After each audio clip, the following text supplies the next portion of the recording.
Good afternoon, good morning Philippines. Eto guys, kumusta kayong lahat at sana ay nasa mabuti kayong kalagayan. Eto ay isang malamig na panahon sa amin. Eto guys, magko-komento lang ako sa nagmamagaling, feeling matalino, bawal magkamali, kung manlait, wagas. Ganun na lang kababa ang tingin niya sa mga kababayan natin mga Bisaya. Kaya siya daw Bisaya, mga bobo, walang alam, sobrang mapanlait itong taon to. Kaya naman ang bilis ng karma sa kanya. Eto guys, sa katatapos na laban ni Raymark de Balyon, di ba? Siya ang naging boxing announcer. Sino pa ba pinag-uusapan natin dito? Walang iba, ang pinakang matalino kuno na si Silver Boys. Ikaw nga yun, Silver Boys. Di ba guys, kahiya-hiya yung ginawa niya, kahiya-hiya na in spite na nandun pa si ang presidente ng MP promotion is Sean Gibbons, nandun pa siya, bisita. Pero kahiya-hiya guys, nagmamagaling, nag-announce, both boxer,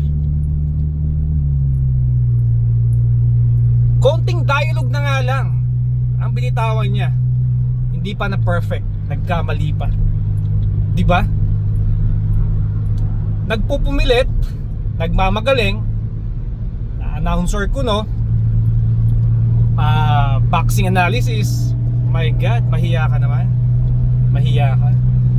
Konting salita lang, hindi pa na memorize, in-announce lang naman ng both boxer, pangalan, record, at kung taga saan.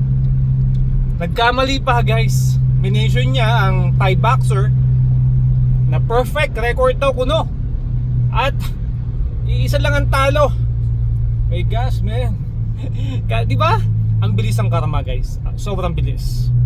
Nakakahiya na nationwide, I mean pinapanood ng lahat ng tao, na konting announce lang naman niya sumablay pa. Di ba kakahiya? Sobrang. Eto guys, baka hindi pa nalalaman ng karamihang Pilipino, and of course sa mga vloggers, small vloggers. Eto guys, kakahiya ng ginawa niya. Nagpadala ba naman ng cake? Nagpadala ng cake, pagbati ko no, sa kaarawan ng ating champion na sino pa ba? Champ Tata, Jarrell Casimero, ang angas ng Pinas. Guys, nagpadala siya, gumastos pa. Alam nyo ba ang design ng cake? Puro tae. O diba, sampal sa kanya, bumalik sa kanya ang bilis. Ang bilis ng karma guys, bumalik sa kanya. Diba? Konting dialogue, nagkamali pa. Dun pa lang guys, malalaman nyo na wala rin palang alam ang utak nito. Hindi pa marunong mag-memorizing ng konting salita. Nagkamali. Di ba?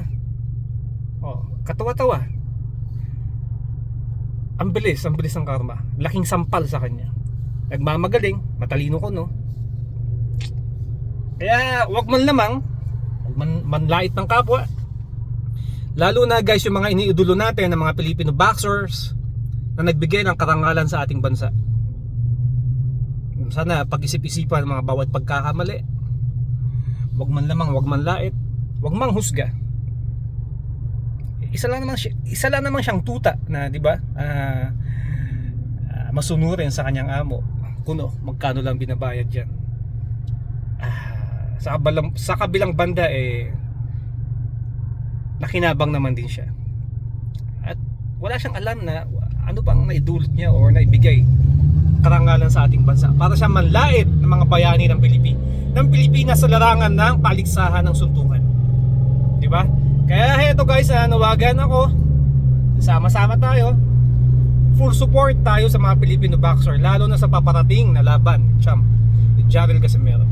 Yun lang guys, iparating nyo to kay Silver Voice. Kakahiya siya men. Thank you.